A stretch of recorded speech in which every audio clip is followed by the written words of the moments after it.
From Commander, British Branch, Unit. To all staff.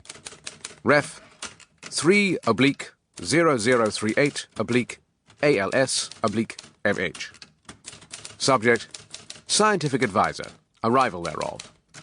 Date, 24th of October. I am pleased to announce the forthcoming arrival of Elizabeth Shaw to Unit as our scientific advisor. Dr. Shaw has been working with the highly regarded Montrose team at Cambridge for the last few years, and will be joining us on Monday the 31st of October. She will be answerable directly to myself and Captain Munro, and will be setting up our new scientific department. She will also work closely with Dr. Sweetman on medical matters. I feel sure you will join me in welcoming Dr. Shaw to our organisation, and will give her all the help and support she needs during her period of adjustment. We all look forward to her becoming a valuable member of the team. Brigadier A. Lethbridge Stewart, Commander, British Branch, Unit. Andrew Montrose, The Cups House, Bridge Street, Cambridge. To Bridget Atkinson, Dr. James D. Griffin, Dr. Elizabeth Shaw, Catherine Wildman. October the 25th. Dear colleague, I enclose a copy of the letter I received today from C-19. You've all known that this might happen, and it seems they finally want their pound of flesh. All four of you will need a few days to sort out your lives and tie up your current projects. I don't know where any of you will end up, either as a group or not. Sorry. We're pretty much in C-19's hands there. All I do know is that Sir John Sudbury is trustworthy. If he says the work's non-military, I accept that. I'm sorry we probably won't work together again here at Cambridge. As you know, I'm due to retire from here in May next year, and I expect you'll be incommunicado for the next year or two. I'll keep a slice of cake for each of you. Make the most of this opportunity. It may look a little Orwellian, but it won't be. Enjoy, my dears, enjoy. Stay hip and cool. Andrew.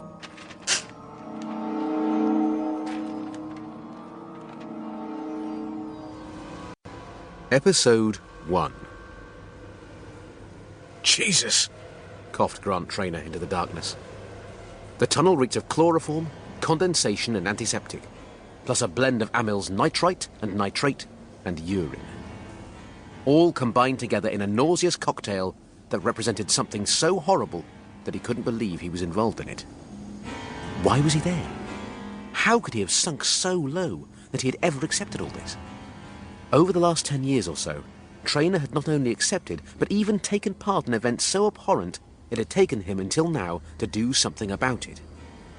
At the time, it had just been part of the job. Now, he couldn't understand how he had ever participated in the operations without vomiting, or screaming, or raising a finger in protest. Well, that didn't matter, now that he'd finally realized what had to be done. He had decided to blow it all wide open, blow it totally apart. Once I'm finished, he grunted as he tripped over another lump in the tunnel floor. They'll never be able to show their faces in public again. The papers. All he needed to do was to reach a telephone and tell the papers about the place. In 3 hours, he guessed, they will be there, swarming all over the laboratories, offices, and best of all, the cavern. The cavern. That was a place he really wanted to see shut down. That was where all the horrors took place, where some of the most evil acts ever had been performed, allegedly in the name of science, research, and history. Yeah, right. Well, they'll be exposed soon. There was a noise in the dark. Where was it coming from? Behind him?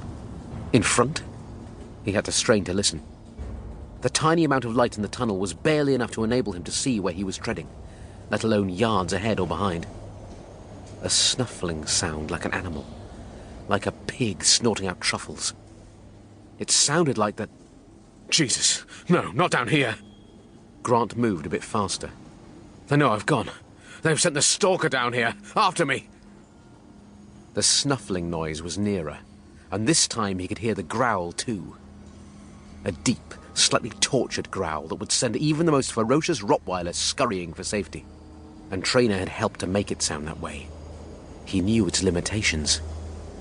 Or rather, he knew that it didn't have any. He must have got a good start on it. No matter how fast it could run, he reasoned, he had to be way ahead. But it could see far better than Grant Traynor could.